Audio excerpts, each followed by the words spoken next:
Et salut à tous, c'est le Sneakers. Aujourd'hui on se retrouve pour une vidéo vraiment exceptionnelle parce que je viens de faire une review, mais une review de pas n'importe quelle paire. J'ai nommé la Hyper Adapt, signée par la marque à la virgule. Donc déjà pour commencer, il faut savoir que cette paire comporte une vraie technologie, donc ça s'appelle l'autolace ou autolacing comme vous voulez, mais c'est le fait d'avoir les lacets qui se font automatiquement. Voilà, c'est pour ça que je parle de review exceptionnelle parce qu'aujourd'hui on se trouve pas une paire très commune, bien au contraire, une paire qui a de l'avenir et surtout qui est dans le futur. Et du coup il faut savoir que cette paire est inspirée de la Nike Mag qu'on peut retrouver du coup dans le film Retour vers le futur 2. Donc c'est la paire qui se lasse tout seul qui est portée par Marty McFly. Et du coup Nike elle fait une réédition en 2016 du coup de la Nike Mag avec technologie autolacing. Et suite gros engouement par la communauté de chez Nike et des sneakers en général, et ben ils ont du coup réalisé la Hyper Adapt, sortie un petit peu après vers fin 2016. Par contre qui était réservée que aux US. Et voilà, et maintenant après un an elle sort enfin en Europe. Elle est sortie du coup la semaine dernière, le vendredi 29 septembre exactement. Et du coup comme vous aurez pu l'imaginer, si je vous en parle aujourd'hui, c'est que j'ai pu la voir. Du coup, moi j'ai chopé sur l'application Nike du coup à 9h vendredi. Et de toute façon, ça vous l'avez déjà vu du coup sur mon compte Instagram que je vous rebalance ici si vous l'avez pas encore vu. Et également sur Instagram, si vous voulez suivre toute l'actualité de Sneakers SAP, je vous mets ici le compte de SS News. Et donc voilà, sans plus attendre, on va passer directement à l'unboxing. Et je sais pas si vous pouvez voir, mais la boîte est vraiment énorme. Énorme dans le sens où elle est grosse, mais je la trouve pas non plus exceptionnelle pour le prix de la paire. Et de toute façon, ça on parlera des points positifs et négatifs de cette paire en fin de vidéo. Donc voilà, on peut faire un petit tour du propriétaire. Là en plein milieu, il y a écrit Nike Hyper Adapt 1.0. Ça je le précise parce que du coup c'est la version 1. Du coup je trouve qu'elle a quand même beaucoup plus de valeur que les prochaines qui vont sortir. Et voilà, et sinon sur les côtés, on a le petit souche en bleu comme ça. Et on aurait pu remarquer le petit match de mon t-shirt avec la paire. Et voilà, sur le quatrième côté du coup on retrouve une ouverture tiroir. Et on peut retrouver l'étiquette comme d'habitude avec du coup Nike Hyper Adapt 1.0 EU. Donc là c'est assez important parce que ça montre que c'est une paire qui est réservée pour l'Europe. Et pour les gens qui me demandent, du coup c'est un 9 US qui correspond à 42,5 euros. Et du coup voilà, quand on ouvre la boîte, et directement on tombe sur la paire. Et ce qui je trouve qui est un petit peu dommage parce que pour un packaging et pour une paire d'un tel nom, j'aurais bien aimé avoir un vrai packaging avec genre par exemple de la lumière ou autre qui aurait pu être vraiment sympa. Et aussi il faut également savoir pour la version Europe, nous avons eu que la deuxième box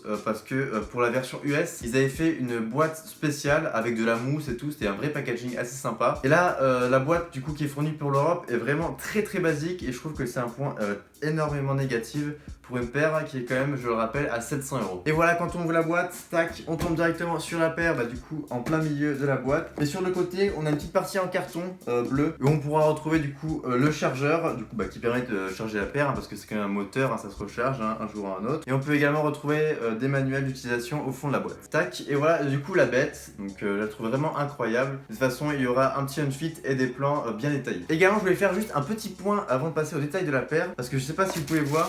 Le fond de la boîte, on retrouve un papier totalement classique qu'on a pu retrouver dans une sock d'art à 50 euros. Donc ça, je trouve ça vraiment dommage. J'ai l'impression que Nike se fout un petit peu notre gueule en voulant nous présenter cette paire de manière assez classique et très simpliste. Et également les deux fascicules du coup pour la batterie, tout ça, du moteur. Donc voilà, pour les personnes qui les possèdent, je conseille vivement de lire ce manuel. Et également, petit détail sympathique, on retrouve sur le côté du coup les initiales de cette technologie, donc EARL, Electro Adaptive Reactive Lensing. Donc voilà, c'est le nom exact de la technologie que je disais au début de la vidéo. Et après, on a la petite boîte avec le chargeur. Donc le chargeur qui est assez cool, c'est pas juste une prise qu'on met à l'arrière, c'est un espèce de bloc comme ça qu'on peut voir qui se charge par induction, du coup qu'on pose sous la socle. Et encore, je trouve ça un petit peu trop simple. Ils auraient pu faire genre une espèce de plaque où on pose les chaussures directement dessus, ça les charge. À mon avis, ça aurait pu être une très bonne idée, surtout pour les personnes qui les portent journalièrement. Et du coup, voilà, enfin la Hyper Adapt sous vos yeux ébahis, parce que elle a été pas mal hypée sur les réseaux sociaux. Et du coup, je vais enfin pouvoir vous donner mon avis sur cette paire. Dans un premier temps, je trouve que la technologie qu'elle embarque est vraiment intéressante, dans le sens où c'est pas très commun de pouvoir lasser ses chaussures automatiquement. Par exemple, pour les personnes qui seraient handicapées ou quoi, je pense que ce serait vraiment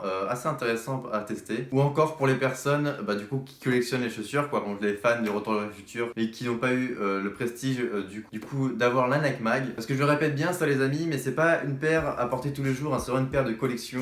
Si vous l'avez, réfléchissez bien avant de la porter ou encore à de la vendre tout de suite ou non. Parce que je le répète encore, mais c'est la 1.0, donc s'il y a beaucoup de défauts, c'est normal, ça va sûrement s'améliorer du coup avec le temps. Notamment j'espère au niveau du prix et du poids. Et pour les tailles de la paire, on a une semelle totalement blanche avec juste une partie en plastique qui s'allume quand on lasse la paire, avec un upper totalement noir, avec juste quelques détails comme ça vert et bleu qui montent tout au long de la paire, qui représente à mes yeux un petit peu l'énergie que dégage la paire, notamment la continuité de la lumière qu'on retrouve sur la semelle, et qui est un point assez intéressant, avec aussi le swoosh totalement quadrillé, et aussi deux petits boutons ici, je sais pas si vous pouvez les voir, mais qui sont assez discrets et qui permettent du coup de lasser ou délasser les chaussures. Et sur la languette, on retrouve du coup le swoosh de Nike, et sur la deuxième, le nom de la technologie que je vous ai énoncé tout à l'heure. Et aussi en dessous, MT au carré, donc je sais pas à quoi ça correspond. Et également la semelle que je trouve qui est assez jolie, un petit peu simple, mais je trouve que ça change un petit peu de d'habitude. Et ça, c'est un très bon point. À l'arrière, on retrouve toute une partie en plastique, du coup, qui s'allume,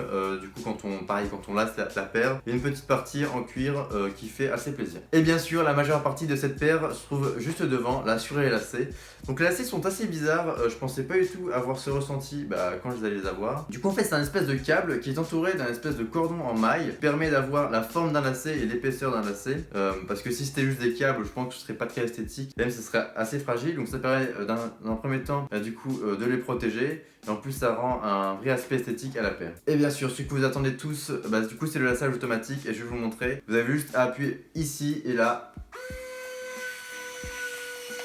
La paire se lasse automatiquement, et du coup on retrouve là la partie qui s'allume, et également derrière comme je vous ai dit précédemment. Et pareil pour délasser, il faudra juste appuyer mais sur le bouton d'en dessous. Et également la paire se lasse automatiquement dès qu'on pénètre son pied à l'intérieur, du coup pour les porter, ça se lasse automatiquement du coup avec un système de pression et de poids qui se retrouve directement dans la semelle. Et ça c'est assez agréable, assez surprenant quand on les essaye la première fois. Mais ça vous verrez de toute façon tous les détails durant le unfit. Et d'ailleurs petit point quand même assez important, c'est assez compliqué quand même de serrer et d'élaster ces chaussures quand elles sont à vos pieds. Bon c'est un petit coup à prendre. Mais au début, c'est vrai que j'ai pas mal galéré là-dessus. Et enfin, les points positifs et négatifs de cette paire. D'une part, cette paire, du coup, possède vraiment une vraie technologie. Je trouve qu'elle est vraiment en avance sur son temps. Donc c'est pour ça qu'on l'appelle vraiment la paire du futur, quoi. Après, malheureusement, elle comporte pas mal de points négatifs, surtout la release Europe, parce que directement son prix, qui est un de ses plus gros défauts, je pense. Donc, je le répète, 700 €. Je trouve ça vraiment aberrant pour une paire de chaussures. Bon, certes, il y a un moteur dedans, mais je pense que le prix est en partie dû à la recherche. Également au niveau du packaging, le packaging est assez simple, en tout cas pour la release Europe je parle, parce qu'il n'y a même pas de sac pour ranger la paire, donc ça coûte vraiment pas cher à faire, là il n'y en a même pas. Le papier est vraiment basique,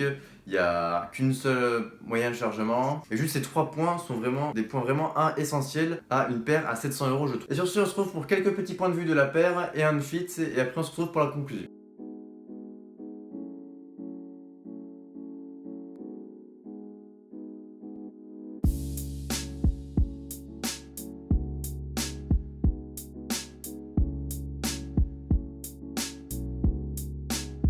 Également, je voulais vous montrer du coup qu'est-ce que ça fait exactement quand on met son pied du coup dans la paire. Donc là je suis désolé pour le son parce qu'il y a l'autoroute juste à côté, mais j'espère que ça ira, et je voulais vraiment vous le faire. Je voulais vraiment vous faire ce plan parce que je trouve vraiment intéressant.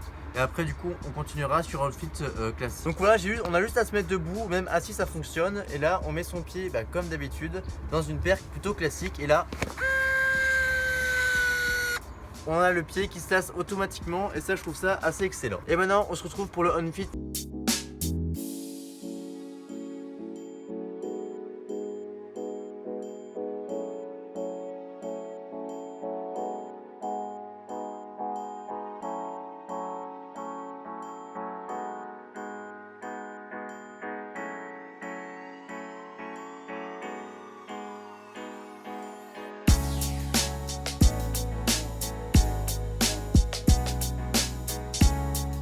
Et voilà, du coup on se retrouve pour la fin de cette vidéo sur cette magnifique Hyper Adapt. Donc j'espère que cette review vous aura plu. N'hésitez pas à me dire dans les commentaires qu'est-ce que vous pensez de cette paire également. Et pour une fois je vais vous demander si vous avez vraiment aimé cette vidéo, de lâcher vraiment un pouce bleu, parce que j'ai jamais demandé, et la chaîne a bientôt 1 an. Et ça me fait vraiment plaisir, surtout sur une vidéo comme ça, je pense que c'est le bon moment. Et voilà, sur ce je vous souhaite un bon week-end, et je vous dis à la semaine prochaine pour SS News Part 3. Ciao ciao.